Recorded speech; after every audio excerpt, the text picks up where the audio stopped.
MBBS in North America. 32 లక్షలకే MBBS. ప్రపంచవ్యాప్తంగా గుర్తింపున్న degree.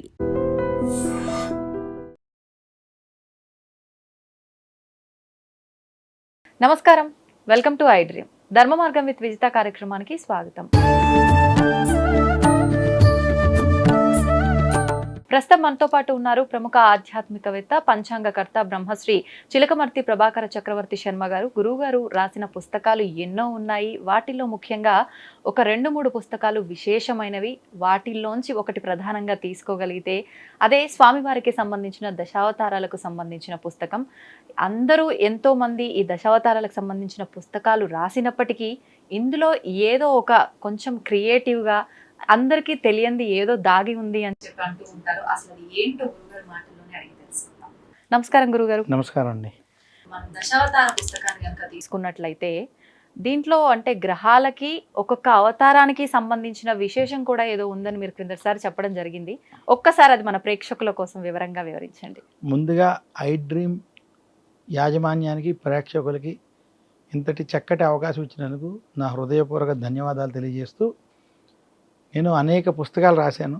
ముఖ్యంగా నా చిలకమర్తి పంచాంగం ఎక్కువ అందరికీ తెలుసు. అలాగే భారతీయ పండుగలు, నదులు, పుష్కరాలకు సంబంధించినటువంటివి, అలాగే కుంభమేళాకి సంబంధించినటువంటి నా పుస్తకాలన్నీ ఆంగ్లం, హిందీ, తెలుగు భాషల్లో ఉన్నాయి.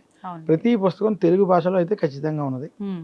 అటువంటి అనేక పుస్తకాల్లో నేను బాగా కొంచెం నా హృదయానికి దగ్గరగా ఉన్నటువంటి ఏదైనా పుస్తకం అంటే అది దశావతార వైభవం.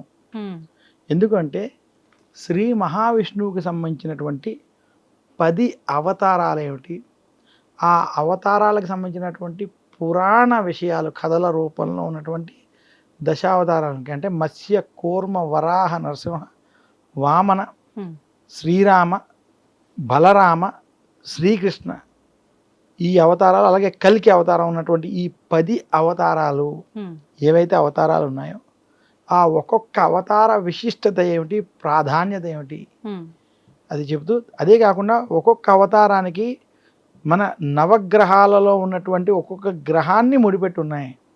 ఇంకా 10వ అవతారంలో ఒక అవతారం మనకి గుళికతో చూపిస్తారు. అలా నవగ్రహాలు 9 గ్రహాలకి సంబంధించినటువంటి ఉన్న అవతారాలని కూడా దాన్ని రిలేట్ చేస్తూ, ఇదే కాకుండా ఈ దశావతార వైభవంలో ఆ దశావతారాల పూజా విధానాన్ని ఇవ్వడం జరిగింది. ఇది ఇదే కాకుండా ఈ దశావతార వైభవంలో ఈ పుస్తకంలో మరొక ముఖ్య అంశం భగవద్గీత. ఈ నేటి కాలంలో అందరూ భగవద్గీత చదవడం చాలా ముఖ్యం. అయితే భగవద్గీత పూర్తిగా చదవలేనటువంటి వారికి జ్ఞాన వైరాగ్యానికి సంబంధించినవి కావచ్చు, మోక్షానికి సంబంధించినవి కావచ్చు, అలాగే నేటి ఆధునిక సమాజంలో వృత్తి, ఉద్యోగ, వ్యాపార పరంగా ఎదురయ్యేటువంటి సమస్యల్ని ఎలా ఎదుర్కోవాలో సంబంధించినటువంటి ముఖ్యమైన శ్లోకాలు, అర్థాలు భగవద్గీతలో ఉన్నటువంటి ఒక 100 శ్లోకాలు, అర్థాలు ఇందులో ముఖ్యమైనవి ఇవ్వడం ప్రధానంగా.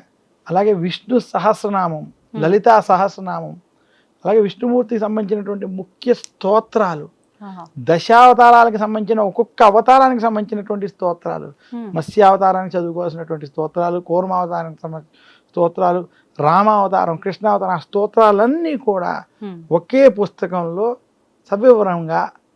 అలాగే ఏకాదశి వ్రతం, చాలామంది ఏకాదశి వ్రతాలు చేస్తారు. ఏకాదశి వ్రతం ఎలా ఆచరించాలి, పూజా విధానం ఏకాదశి వ్రతాన్ని ఇందులో ప్రత్యేకంగా ఏకాదశి వ్రతాన్ని కూడా ఇవ్వడం. అంటే దశావతారాలు కాకుండా కొన్ని ముఖ్యమైనటువంటి విషయాలని ఇందులో అందించడం ఈ పుస్తకం విశేషం. అదే ఈ పుస్తకాన్ని కూడా మీరు ఎక్కడికి వెళ్ళాల్సిన పని లేకుండా అమెజాన్లో, ఆన్లైన్లో అమెజాన్లో దశావతార వైభవం చిలకమర్తి బుక్స్ కానీ ఇలా సెర్చ్ చేసి మీరు ఇది ఆర్డర్ చేసుకుంటే ఈ గుమ్మంలోకి వస్తుంది. అంతే.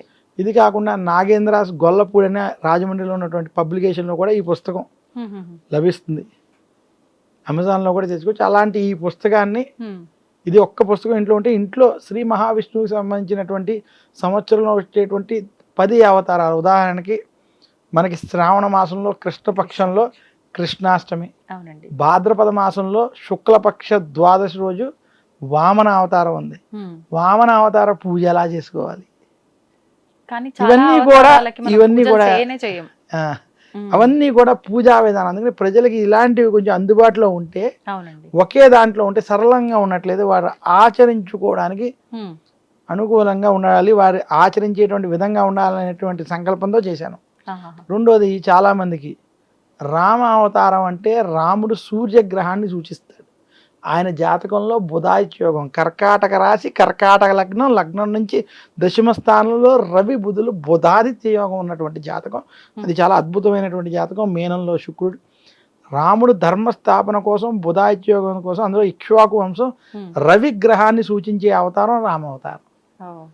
చంద్రగ్రహాన్ని సూచించే అవతారం కృష్ణ అవతారం.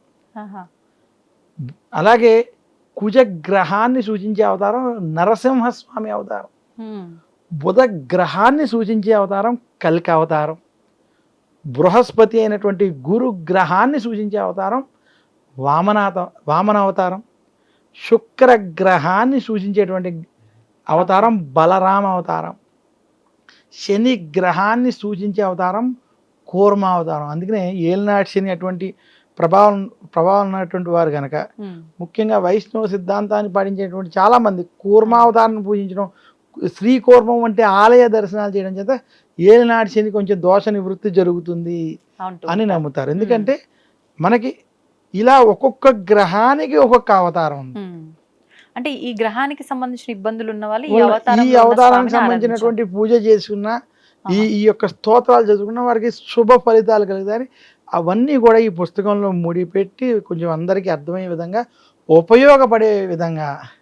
నిజంగా మంచి ఆలోచన. అలాగే మత్స్య అవతారం కేతుకి, వరాహ అవతారం రాహుకి, ఇలా 9 గ్రహాలు, 9 అవతారాలు. అలా మనం ఈ అవతారాలకు సంబంధించినటువంటి విషయాలని మనం అందరికీ అందుబాటులో ఉండే విధంగా ఈ దశావతార వైభవం అనే పుస్తకంలో చెప్పడం జరిగింది. ఇది ఐ డ్రీమ్స్ ద్వారా అందరికీ తెలియజేస్తూ ప్రేక్షకులకి ఇది ఉపయోగపడాలని కోరుకుంటున్నాను. గురుగారు, మరి పుస్తకం గురించి అయితే తెలుసుకున్నాము. అసలు ఆ పుస్తకం తీసుకుంటే ఎటువంటి జ్ఞానం లభిస్తుంది, మాకే రకంగా ఉపయోగపడుతుంది అనే జ్ఞానం అయితే వచ్చేస్తుంది. కానీ ఇప్పుడు ఈ దశావతారాల్లో ఒక అవతారమైన కృష్ణుడి అవతారానికి సంబంధించిన కృష్ణాష్టమి మరి రాబోతోంది. ఒక్కసారి దాని గురించి వివరించండి. అమ్మ, కృష్ణ అవతారం గురించి ఏం చెప్పాలి అంటే, ఇంకా కృష్ణం వందే జగద్గురుం. ఈ జగద్గురువులు మనకి ఇద్దరే ఉన్నారు. ఒకటి స్వయంగా శివుడు అవతారంలో వచ్చినటువంటి జగద్గురు శంకరాచార్యులు వారు.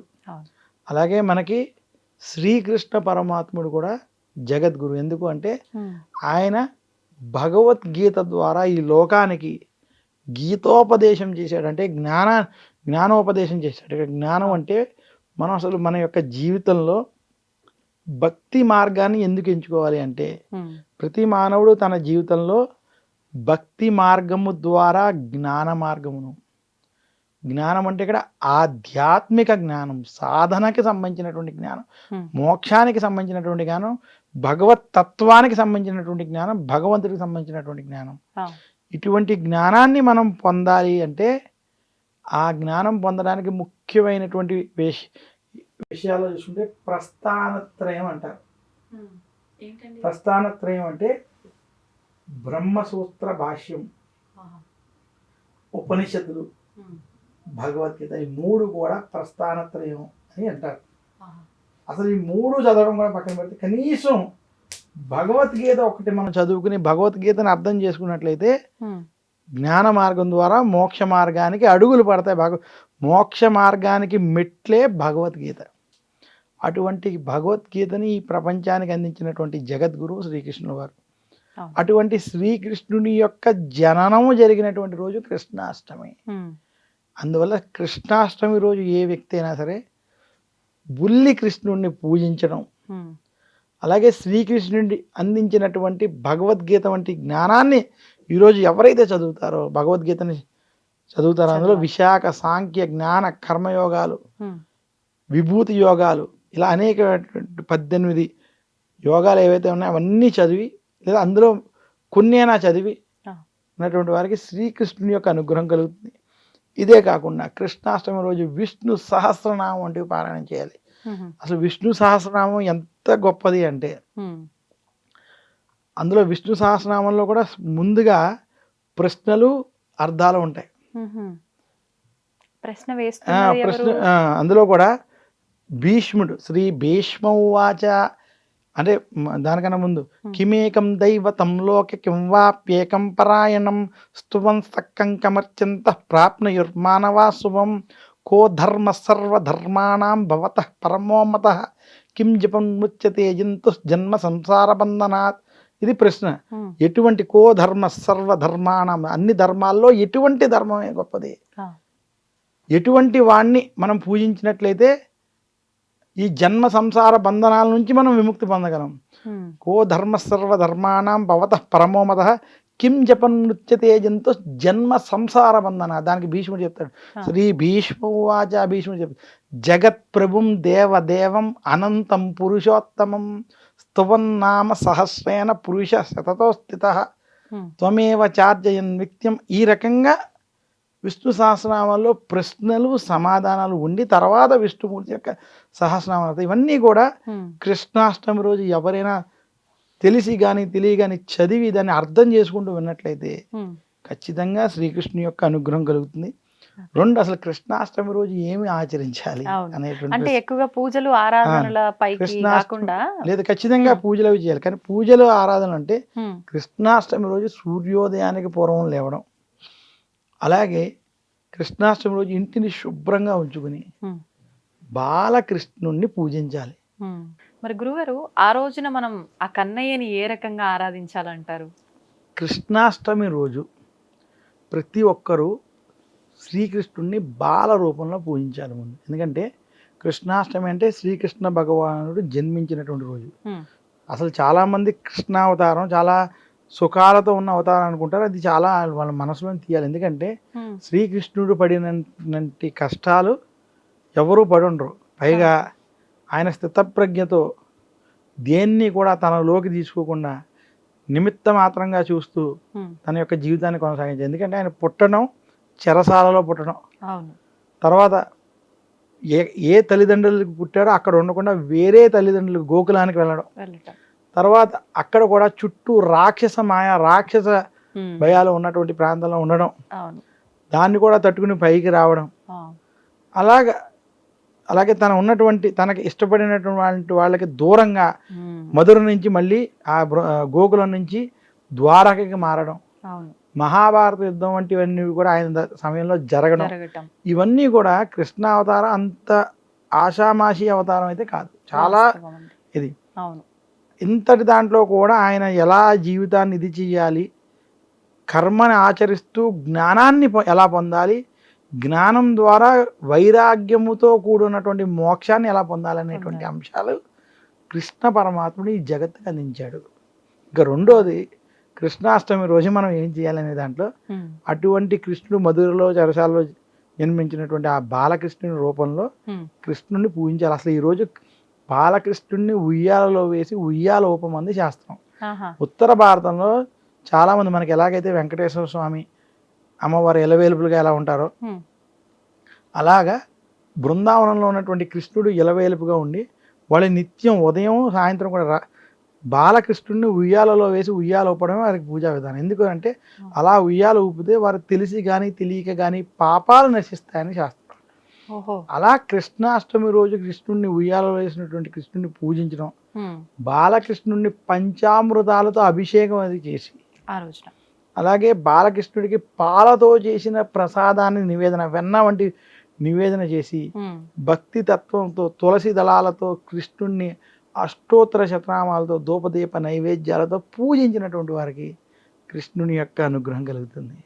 అలాగే కృష్ణాష్టమి రోజు కృష్ణుడికి సంబంధించినటువంటి స్తోత్ర పారాయణం వంటి కనీసం భగవద్గీతలో కొన్ని శ్లోకాలని అర్థాలని విష్ణు సహస్రనామం వంటివి ఈ రోజు చదువుకున్నట్లయితే విశేషమైనటువంటి ఫలితం. ముఖ్యంగా కృష్ణాష్టమి రోజు రాత్రి జాగరణ చేయడం, రాత్రంతా కూడా మన శివరాత్రి ఎలాగైతే రాత్రి శివారాధన చేస్తాం, కృష్ణాష్టమి ఎందుకంటే కృష్ణుని యొక్క జననం అర్ధరాత్రి జరిగింది.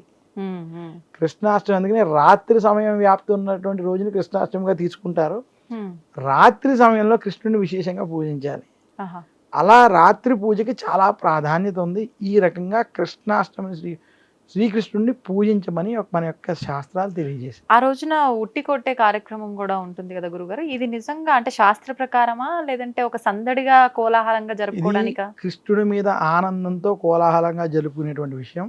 ఉమ్, అయితే మనం ధార్మికంగా ఆధ్యాత్మికంగా చూసుకున్నట్లయితే ఉమ్, కృష్ణాష్టమి రోజు కృష్ణుడిని పూజించడం అనేది మన సమాజంలో కొంచెం ఎక్కువ తీసుకెళ్ళాలి. ఎందుకు అంటే అవును. బాలకృష్ణుడిని పూజించడం, ఉమ్, కృష్ణుడు అందించినటువంటి అందించినటువంటి సందేశాన్ని మనం తెలుసుకోవడం, తెలియజెప్పటం. అలాగే ఆ సందేశంలో ఇచ్చినటువంటి భగవద్గీత వంటి వాటిని మనం అర్థం చేసుకోవడం వంటివి ఉమ్, ప్రధానంగా చేయాలి. కృష్ణాష్టమి రోజు కనుక శ్రీకృష్ణుడు పూజినటువంటి వారికి ఉమ్, లోకంలో ఎటువంటి వాటికి లోటు ఉండదు. ముఖ్యంగా ఎవరికైనా సంతాన సమస్యలు ఉంటే, సంతానం లేని వారిని ఉమ్, ముఖ్యంగా శ్రీకృష్ణుడిని పూజించడం, కృష్ణాష్టమి వంటి పూజలు చేయమన్నాం. అలాగే వేణుగోపాల స్వామి వంటి వారిని పూజించమని చెప్తూ ఉంటారు. ఎందుకంటే కృష్ణుడిని కనుక పూజించినట్లయితే ఖచ్చితంగా ఆయన ఉమ్, సంతాన దోష నివృత్తి చేసి వంశాభివృద్ధి, అలాగే దోషాల నుంచి తొలగించి ఉమ్, మంచి చక్కటి సంతానాన్ని ఇస్తాడని, అలాగే సంతానం కూడా ఆయురారోగ్యాలతో ఉండాలన్న శ్రీకృష్ణుడిని పూజించమని కూడా మన యొక్క పెద్దలు తెలియజేశారు. ఇందాక మీరు అన్నట్టుగా నార్త్ సైడ్ వాళ్ళు శ్రీకృష్ణుని ఎక్కువగా ఆరాధిస్తూ ఉంటారు. అయితే చాలా మంది బాలగోపాలుణ్ణి నిజంగా వాళ్ళ ఇంట్లో బాలుల్లాగానే పొద్దున్న లేచిన దగ్గర నుంచి నిజంగా చిన్న బాలుడు ఉంటే ఏ రకమైన కార్యక్రమాలు చేస్తారో, స్నానం ఆచరించడం, తినిపించడము, పడుకోబెట్టడము, అలా బుజ్జగించడము, ఒక బెడ్షీట్ కప్పినట్టుగా ఇదంతా కూడా ఆచరిస్తుంటారు అని చెప్పి నేను కొన్ని సందర్భాల్లో విన్నాను. ఇదంతా అది మన ఇష్టంని బట్టి అనుసరించాలా? అలా చేసుకుంటే తప్పంటారా? ఏమంటారు? లేదు, అస్సలు తప్పు కాదమ్మా. ముందు భక్తి మార్గంలో అనేక రకమైనటువంటి మార్గాలు ఉన్నాయి. ఉమ్, భక్తి మార్గంలో కృష్ణుడే బాలకృష్ణుడే తన యొక్క దైవమే, ఆయన నాతోటే ఉన్నారు అనేటువంటి భావనతో, భక్తితో ఆ ఉన్నటువంటి కృష్ణుడికి చేసేటువంటి ఉపచారాలు. ఇప్పుడు మనం అనేక పూజలు వ్రతాలు చేస్తాం. అవును. ఏ పూజా వ్రతం చేసినా అందులో మనం అనేక ఉపచారాలు చేస్తాం. అవును. ఆవాహయామి, ఉమ్, ఆసనం సమర్పయామి, కాళ్ళు కడుక్కోవడానికి నీళ్ళు ఇస్తాం. నీళ్ళు ఇస్తాం. తర్వాత ఏంటంటే ఛత్రం కూర్చోడానికి. ఆ, ఇస్తాం, ఉమ్, ధూపం, దీపం ఇవన్నీ కూడా సమర్పిస్తాం. అది మనం ఎలాగ మన సాంప్రదాయంలో అలా చేస్తాము. ఉమ్, అలాగే ఉత్తర భారతంలో ఉన్నటువంటి వారికి ఉన్నటువంటి సాంప్రదాయంలో ఉమ్, కృష్ణుడే అంతా మనకి అని ఆ భగవంతుడికి అంత అర్పించి, అది సేవాభావంగా తన ఉదయం నుంచి సాయంత్రం వరకు ఎన్ని పనుల్లో ఉన్నా నాకు నువ్వు ఉన్నావు, నీ కోసమే నేను ఇది చేస్తున్నాను అనేటువంటి భావనతో ఉమ్. అది చేస్తారు. అందులో ఏమి తప్పు లేదు. మన ప్రాంతీయ ఆచార ప్రకారం మనం ఆచరించుకోవడంలో అది దోషం కాదు. ఉమ్. అంటే భగవంతుడు అన్ని రూపాల్లో ఉన్నాడు, మా ఇంట్లో బాలుడు రూపంలో ఉన్నాడని భావించి ఆ రకమైన సేవ చేసుకుంటున్నారు అనుకోవచ్చు. ధన్యవాదాలు గురుగారు. చాలా మంచి విశేషమైన లీలల గురించి, కృష్ణుడి విషయాల గురించి వివరించినందుకు ధన్యవాదాలు. ధన్యవాదాలమ్మా. నమస్కారం.